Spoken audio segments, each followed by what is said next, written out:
Hello my dear students, how are you all? I hope you are all fine and doing your studies well. Dear students, in this video class, we are going to learn the poem appreciation questions of the poem No Men or Foreign. Yes, my dear students, this is the memory poem of 10th standard. I hope you are all memorizing the poem at home. Dear students, in today's class, we are going to learn the poetic devices used in this poem in detail. Come, let's learn in this class. Dear students, in this class, we are going to learn the poetic devices used in the poem No Men or Foreign. So now, poem appreciation questions we are going to learn. The first one is alliterated words. Yes, my dear students. So, we are going to learn the alliterated words used in this poem. I hope you know very well what is alliteration and what is alliterating words means. So once again, I would like to say the meaning of alliteration. So dear students, how do we find out the alliterating words in a poetic line? Yes, the alliterating words are there in a line with a consonant sound. My dear students, the words of the poetic line begins with the same consonant sound. See here. So these are the poetic lines. I have written the numbers of the poetic lines. So this is the second line of the poem. You know very well. This poem has 20 lines. This is the second line. And these are the alliterated words used in this second line. Yes. Already you learned, I told you the first letter or the sound of the letter should be with a consonant sound. Yes, see here, beneath, body, breathes.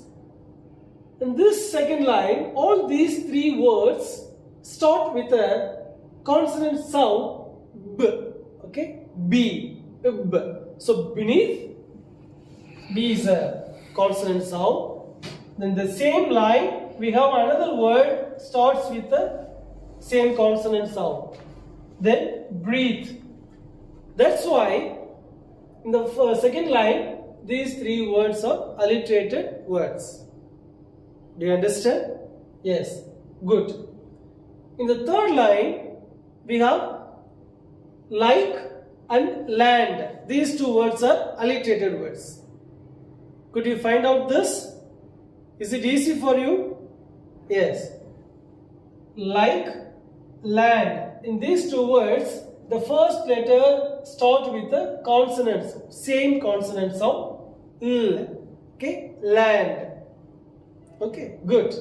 So likewise, in the fourth line, we have like and line.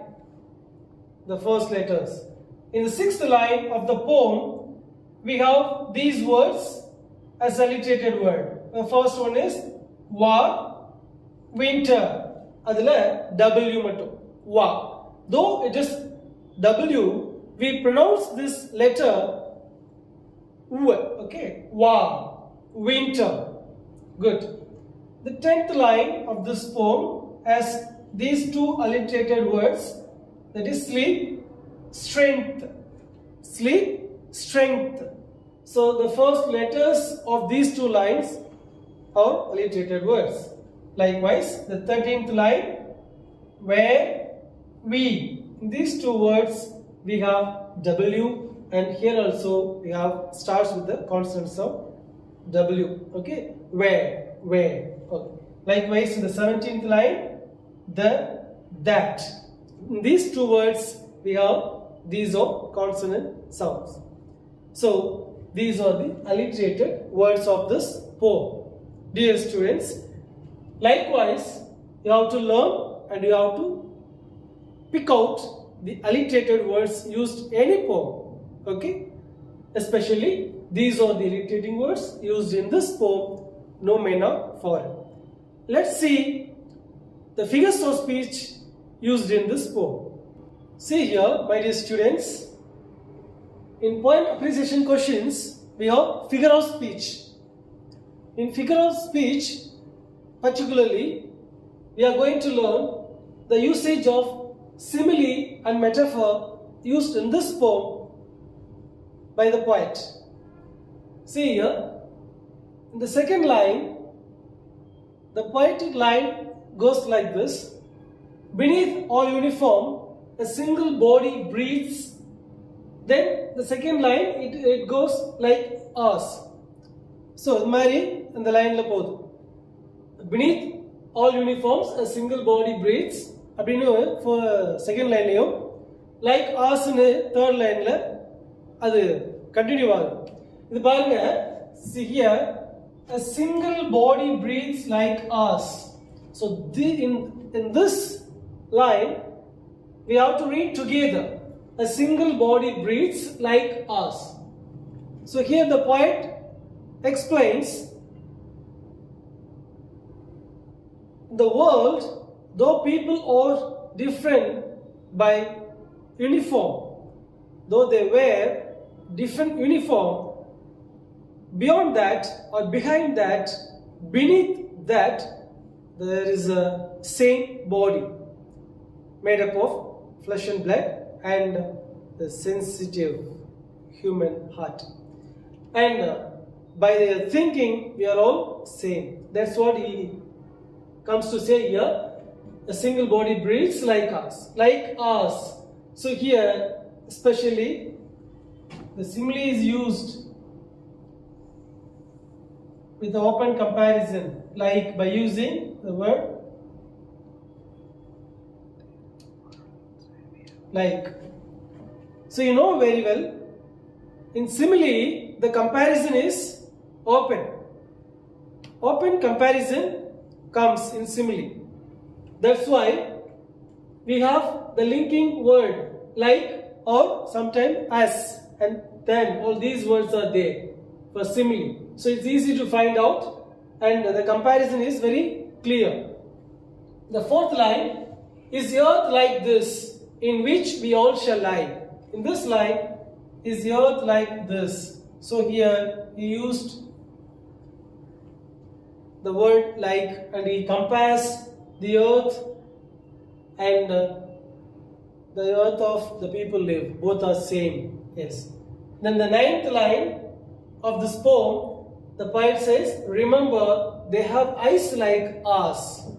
So the people, those who are living in the foreign country, they too have eyes like us. நம்மை போன்று அவர்களும் கண்களுடையவர்கள், இந்த உலகத்தை நாம் பார்ப்பது போல அவர்களும் பார்க்கிறார்கள் என்று சொல்ல வருகிறார். Okay, the eyes like us. So here also he used the word like and he compares the eyes of foreign people with us. Good. So in these three places he used simile. Then let's see metaphor, where it's used in this poem. See here, but before that, what is metaphor?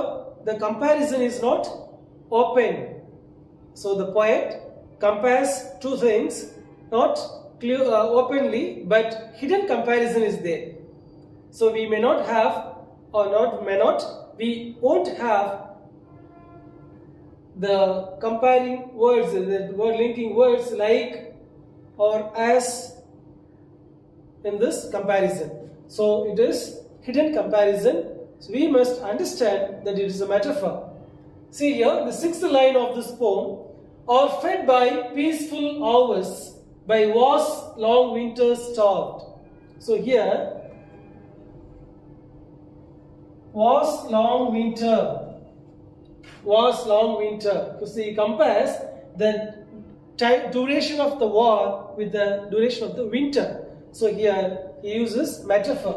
The seventh line of this poem, their hands are ours, and in their lines we read, the poet uses metaphor here. The hands are ours.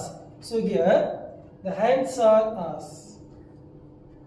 That means their hands are like ours. நம் கரங்களை போன்றுதான் அவர்களது கரங்களும் என்று சொல்ல வருகிறார். ஆகவே hands are ours means here he used metaphor. So here he used metaphor. Then it's metaphor. So these are simile. Okay, don't confuse. In the 18th line of this poem, our hells of fire and dust outrage the innocence. So our hells of fire. So here he uses the metaphor, dear students. He compares our anger with the fire. Yes. Our hells of fire means he compares our anger with the hell. That much we have anger. The anger makes problem, creates the bad situation. Yes. Our hells of fire. He used the metaphor here. So these are all the places used metaphor in this poem, and these are all the places used simile in this poem. Okay, let's see a few more figure of speech used in this poem. My dear students, with simile and metaphor, the poet uses transferred epithet. What does it mean, transferred epithet? It's a new term for you. See here, transferred epithet means an adjective or epithet is used before a noun. It's also a figure of speech. It's an adjective used before a noun, that is epithet, but transferred epithet means an adjective is used in another noun instead of using before an actual noun. See here, இப்போ இந்த poetic linesல பாருங்க, உங்களுக்கு புரியும். epithet அப்படிங்கும் பொழுது அது ஒரு adjective வந்து noun-ஐ describe பண்ற மாதிரி பயன்படுத்துவது. இப்போ transferred epithet அப்படிங்கும் பொழுது இந்த poet எப்படி யூஸ் பண்ணிருக்காருன்னு பாருங்க. They threw away of the sun and air and water are fed by peaceful hours by was long winter starved. So இந்த ரெண்டு லைனையும் சேர்த்து நம்ம பார்த்தா தான் இதுக்கு நமக்கு மீனிங் புரியும். இங்க பாருங்க, இப்போ இங்க எது transferred epithet அப்படின்னா இந்த starved அப்படிங்கிற adjective. winter starved அப்படின்னு சொல்லி அந்த winter காலத்துல பசினாலும் பட்டினாலும் கிடப்பாங்க அப்படின்னு இங்க கொடுக்கப்பட்டிருக்குது. பட் ஆக்சுவலா இந்த starved அப்படிங்கிற வேர்டு எந்த நவுனை டிஸ்கிரைப் பண்ணுது அப்படின்னு சொன்னீங்கன்னா they அப்படிங்கிற நவுனை தான் டிஸ்கிரைப் பண்ணுது. they starved. யாரு? அந்த soldiers of different countries அந்த போர் காலங்கள்ல பசியாலும் பட்டினியாலும் கடந்து துன்புறாங்க soldiers.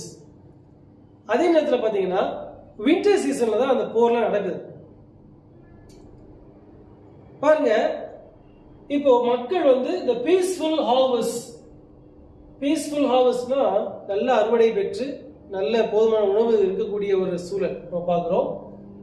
இதுதான் என்ன பண்றோம், இந்த சன் ஏர் வாட்டர்லாம் சேர்ந்து நமக்கு கொடுக்குது இந்த அருமையான ஹார்வெஸ்ட். ஆனா இங்க என்ன சொல்றாங்க, தே அப்படின்னா those people, the soldiers are fed by war long winter storm. இந்த peaceful harvest கிடைக்காம அவங்க பசியாலும் பட்டினியாலும் இந்த போர் காலங்கள்ல இருக்கிறத தான் இங்க பயன் சொல்லியிருக்காங்க. அப்ப by was long winter storm அப்படிங்கிறது இங்க வின்டர் குளிர்காலம் வந்து கொடுமையால பசியால பட்டினியால துன்புறல, மாறாக this adjective is transferred here, but actually it must come here. It must describe this noun. So they starved அப்படின்னு பொருள் கொள்ள வேண்டும். ஆகவே இந்த போயம்ல இந்த லைன்ல இந்த starvedங்கிற adjective transferred epithet அப்படின்னு நம்ம படிக்கிறோம். Dear students, in the 9th line of this poem, the poet uses contrast. It's also one of the figure of speeches. See, what is contrast? So the poet uses the comparison very clearly. So ரொம்ப தெளிவான ஒரு ஒப்பீடு இருப்பதற்கு இந்த contrast பார்த்தீங்கன்னா ஒரு முறையான ஒப்பீடா இருக்கும். இங்க பாருங்க, remember they have eyes like us that wake or sleep. இங்க that wake or sleep அப்படிங்கிறது தான் கான்ட்ராஸ்டா கொடுக்கப்பட்டிருக்கு.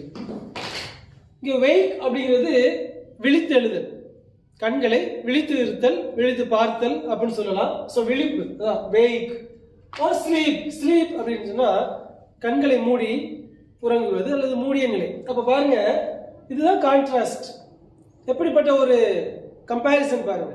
So we have entirely different meaning of both words இல்லையா? ஸோ wake அப்படிங்கிறது இப்போ ஈஸ்ட் வெஸ்ட் அப்படிங்கிற மாதிரி. ஸோ கிழக்கு மேற்கு அப்படின்னு சொல்றோம் இல்லையா? அது மாதிரி எதிரெதிர் திசைகள். அப்போ அவ்வளோ ஒரு முரண்பாடு இருக்கிறது. அப்போ எப்படிப்பட்ட ஒரு தெளிவான ஒரு நம்ம புரிதல் ஏற்படுகிறது அல்லவா? அதான்.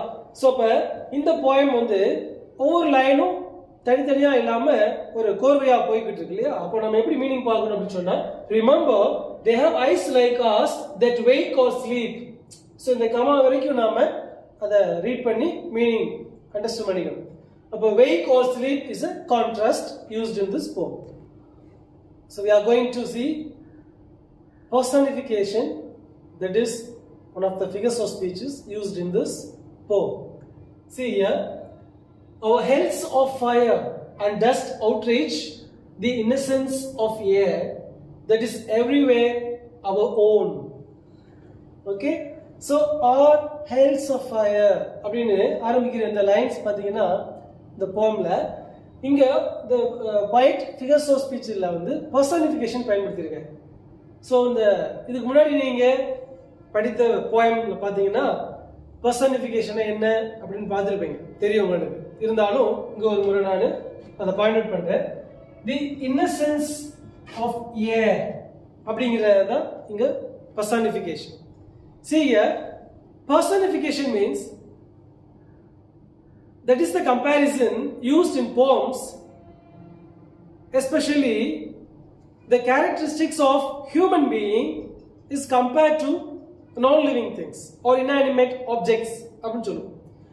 மனிதர்களுக்குரிய குணங்களை, கேரக்டரிஸ்டிக்ஸை மனிதர் அல்லாத ஒன்றுக்கு நாம ஒப்பிடுவது, அதனோடு ஒப்பிட்டு சொல்லுவது, அவைகளை உயர்த்தி சொல்வது பர்சானிஃபிகேஷன் சொல்றோம். இங்க பாருங்க எப்படி பயன்படுத்திருக்காரு பாருங்க point. The innocence of air அப்படின்னு சொன்னா, இன்னசென்ஸ் அப்படின்னா அறியாமை, ஒரு அப்பாவித்தனம் அப்படின்னு சொல்லுவோம் இல்லையா? பாவ் அப்படின்னு சொல்லுவோம் இல்லையா? ஒன்றும் தெரியாத பையன் அப்படின்னு சொல்லுவோம். இதான் innocence.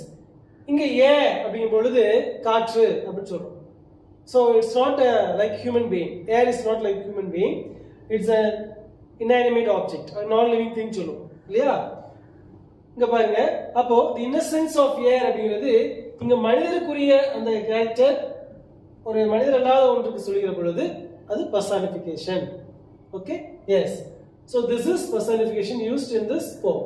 Okay, let's see the next figure of speech, repetition. The poet uses repetition in this poetic line. See here, the remember அப்படிங்கிற வேர்டு இந்த போம்ல பாத்தீங்கன்னா 5 times ரிப்பீட் ஆயிருக்கு இல்லையா? மீண்டும் மீண்டுமாக poet ஒரு கருத்தை வலியுறுத்தி சொல்வதற்காகவும் அந்த போம்ல ஒரு மியூசிக்கல் நோட் உருவாக்குறதுக்கும். இங்க பாத்தீங்கன்னா இந்த போம்ல முக்கியமா அந்த போயமுக்கு இந்த ரிமெம்பர் அப்படிங்கிற வேர்டு 5 times பயன்படுத்துறாங்க. ஸோ அதை என்ன சொல்றோம், நம்ம ரெப்படிஷன் சொல்றோம். Repeatedly using a particular word or line in this poem is called a repetition. So remember அப்படினே அங்கங்க சொல்லிட்டு வருவாங்க இல்லையா? Okay, these are all the poetic devices we are learning and the poet uses in this poem. Yes, my dear students, I hope you all have understood the poetic devices used in this poem. Learn the poetic devices because it makes the poem so beautiful. And you have learned many poems and poetic devices. Especially, இங்க உங்களுக்கு ஒரு doubt வரலாம், இந்த போம்ல rhyming words rhyming scheme நம்ம பார்க்கல. ஏன் அப்படின்னு சொன்னா இந்த போம்ல வந்து போயட் இண்டிவிஜுவல் லைனுக்கு அந்த poetic லைன்ஸ்ல ரைம் ஸ்கீமோ ரைமிங் வேர்ட்ஸோ யூஸ் பண்ணி அவர் எழுதுறாரு. ஆல் தி 20 லைன்ஸும் கண்டினியூஸா போனா தான் நமக்கு மீனிங்ஃபுல்லா முடியும். ஸோ அப்படிங்கும் பொழுது you don't worry about the rhyming words and rhyming scheme of this poem. Okay, so just keep in mind all the rest of the poetic devices and be ready with the appreciation questions to score high marks in the examination. See you in another class with another topic. Thank you.